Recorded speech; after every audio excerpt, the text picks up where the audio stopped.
In this lesson, we're going to be talking about different skills that are required or will be learned as part of this series of videos. So initially, just for basic computing, you need a basic understanding of operating systems and how they work and how to work them. There are going to be several fundamental types of tasks that I won't be going into any detail at all on. You'll need to know how to run programs and do things like open up a command prompt without me walking you through how to do that. I'm going to assume that you have some basic understanding of how to do those sorts of tasks. You need an understanding of basic system software, and you'll need a basic understanding of how to use command line utilities. There are a number of tools and programs that we're going to be going over through this series of videos. Many of them use the command line, whether it's on Windows or Linux. You need to be familiar with typing and being able to run programs from the command line and the various command line switches and parameters that those types of programs use. From a networking perspective, you need a basic understanding of some simple networking concepts. Know what cables are and switches and hubs and how systems are networked together.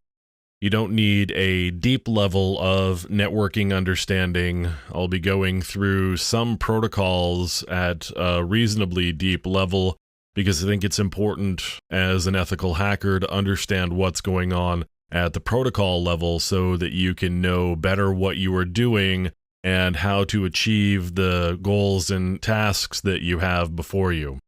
So we're going to be going over some protocols, so just understanding what protocols are and how they go together, those sorts of things are necessary from a networking perspective.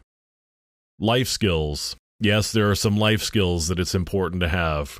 I think the most important one is the ability to accept failure and persevere. By that, I mean that you're going to be running across several things that just don't work the first time around, and it's going to take a little bit of stick-to-itiveness to plug away and keep going until you get something to work. And the way that you get things to work is having an ability to problem solve. And sometimes solving problems requires being a little creative. Sometimes you need to think out of the box and come at a problem from a different perspective in order to find the solution and the way forward.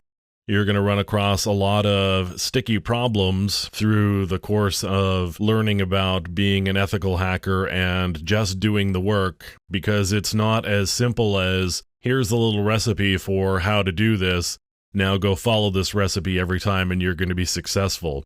Every situation is different, every system is different. You're going to run across some pretty sticky problems that you're going to have to just wade into and get your hands dirty with and keep failing and failing and failing until you find a way to succeed.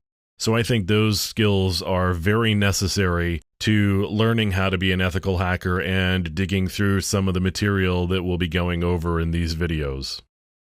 As far as what you're going to be learning, you're going to learn how to use a lot of tools. You're going to learn networking. And by that I mean we're going to be talking about different protocols that are involved in networking systems together. You're going to learn about security.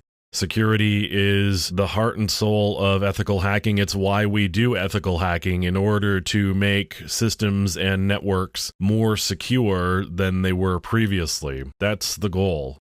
From a networking perspective, we're going to be talking about how to read packets from network captures. We're going to go into TCP/IP and related protocols in a fairly significant amount of detail. You're going to understand how protocols interact with one another. So we're going to do all of that, and the reading packets is going to be really important. We're going to do a fair amount of that, in addition to just a fundamental approach to learning how to read packets. In several lessons, we're going to read packets as a way of understanding the different tools that we're using and how they work. You're going to learn tactics and methodologies. You're going to learn ways to use the information you've gathered in order to get more information. And information is really what this is all about. You can't do much of anything without information, and sometimes it takes a fair bit of digging in order to find that information, and what you're going to learn is the entry points and the stepping stones to get the information that you need. And then once you have that information, you're going to be learning about ways to exploit it in order to get deeper into the target. You're going to learn security awareness. We're going to be talking about risk and understanding risk and vulnerabilities, primarily recognizing the difference between a vulnerability and an exploit, and there's a significant difference there. So security awareness and understanding what a risk is and how that impacts your target is going to be pretty key to a lot of things that we talk about. So it sounds like a lot. We're going to cover a fair bit of ground, not all of it at a deep level. Sometimes we're going to skim the surface, but there's an awful lot of material to cover. So let's get started.